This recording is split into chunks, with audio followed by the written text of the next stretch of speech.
बार बार हम लोग आपके बीच में आह्वान कर रहे हैं, आपके देश के भविष्य के लिए, आपके बाल बच्चों के लिए यदि आपके बीच में शिक्षा है तो हारेगा नहीं, सबको डराएगा। तो बाबा साहब का बात का समझना है कि किस परिस्थिति में इस बात का कह रहे हैं कि अब लड़ाई बंदूक की लड़ाई नहीं है, अब लड़ाई तलवार की लड़ाई नहीं है, अब लड़ाई कलम की लड़ाई है, किताब की लड़ाई है। पैर में रोड़े का छुआ पुता कर चप्पल है या नहीं है, लेकिन हाथ में किताब रहना बहुत जरूरी है। पैर में चप्पल है या नहीं है, लेकिन हाथ में कलम रहना बहुत जरूरी है। ये बात के बाबा साहब B.R. अम्बेडकर जी उस समय कह के जा है, वह बात के रोरे मन के बताए के लिए कि ये शिक्षा बहुत जरूरी है। अगर कोई नेता आवे या जावे तो नेता मन से मांगना है तो शिक्षा मांगना है। मांगना है कि नहीं मांगना है? मांगना है कि नहीं मांगना है?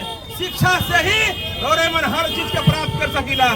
शिक्षा ऐसा चीज है जहाँ से रास्ता खुल सकेला। 11 तारीख याद रखो। आज तारीख कितना है? आज तारीख कितना है?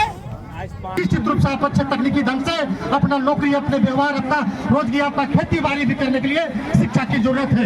आज इस बच्चों ने इस बेड़ा को उठाया है। मैं इससे पहले कहना चाहता हूँ जिस पर हम लोग राजनीतिक पाव रखा था उस समय आज हारदेव साहब गवाह है। जब यहाँ पर बुढ़मू कृषि विश्व एग्रीकल्चर का भवन था, हम लोग ने वहाँ पर रखा, तो रखने के बाद कुछ ऐसे राजनीतिक पार्टियों के लोगों ने वहाँ देखने के बाद हम लोग जब बिल्डिंग पर नामकरण किया तो उसमें प्रखंड विकास पदाधिकारी और सीओ से मिलकर के उन्होंने खेती बाड़ी करवा दिया। उस समय से थोड़ा मन हम लोगों का टूट गया, लेकिन नौजवानों ने बीड़ा उठाया। हम लोग सारे पार्टी के लोग, हम खुद व्यक्तिगत एक छोटा राजनीति करता हूं, लेकिन हम लोग इस शिक्षा के जगत में निश्चित रूप से मैं कहना चाहता हूं कि सभी लोग, माता बहने, जिस प्रकार से लोग बिरसा स्टेडियम पर मीटिंग का आह्वान किया गया है, मैं तमामों से आग्रह करता हूं आप सीधे तौर पर वहां पर आकर निश्चित रूप से आकर एक भागीदारी निभाएंगे। जो कार्यकर्ता है, जो अगुए हैं, 10 कदम चलने के लिए आगे रहेंगे।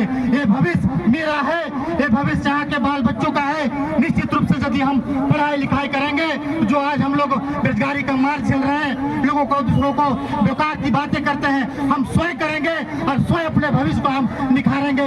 ये चंद बातों के साथ आप तमाम को के पूरे बुढ़मू प्रखंड वासियों से मेरा निवेदन होगा, तमाम माता बहने किसान से मेरा निवेदन होगा कि आप अपने भविष्य के लिए, अपने बाल बच्चों के भविष्य के लिए इन्होंने अपना प्रतिज्ञा किया है कि हम इस बुढ़मू प्रखंड पर एक निश्चित रूप से सभी का सहयोग रहेगा। तो शिक्षा जगत में हम लोगों ने कॉलेज का अगुवाई करने के बाद अगर डिग्री कॉलेज रहेगा तो निश्चित रूप से यहाँ के बाल बच्चे अच्छे शिक्षा नौकरी कर सकते हैं। और मैंने एक बात ये भी कहना चाहता हूँ कि आज के डेट में मुझे जब राजनीतिक परिवार से मैंने जुटा था तो DN कॉलेज वडंडा का नाम आप लोगों ने सुना होगा।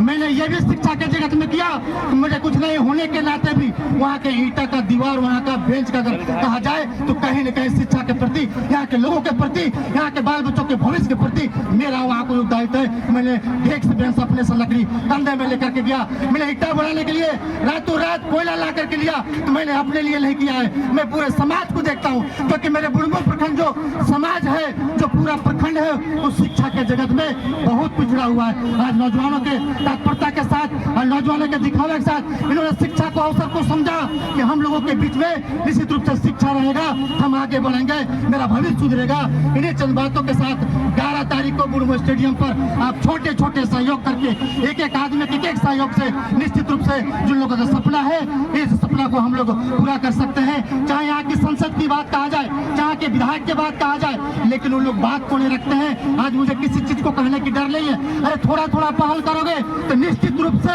वो पहल आगे जा करके सफल होता है। इन्हीं चंद बातों के साथ आप तमाम साथियों को भी मैं अपने ओर से ढेर सारी शुभकामना, धन्यवाद जोहार झारखंड करना चाहता हूँ। और जहाँ भी आवश्यकता पड़ेगा हम लोग हर समय कोशिश करेंगे कि अपना जो भी लगना है हम लोग लगाने का प्रयास करेंगे। धन्यवाद, जोहार, जय झारखंड, नमस्कार। और आप सबों से मेरा एकदम नम्र निवेदन है, अपील है कि एक बात सोचिए अपने बुढ़मू प्रखंड के लिए और उस मीटिंग में उसका गवाह बनिए। जय झारखंड, जय जोहार, धन्यवाद।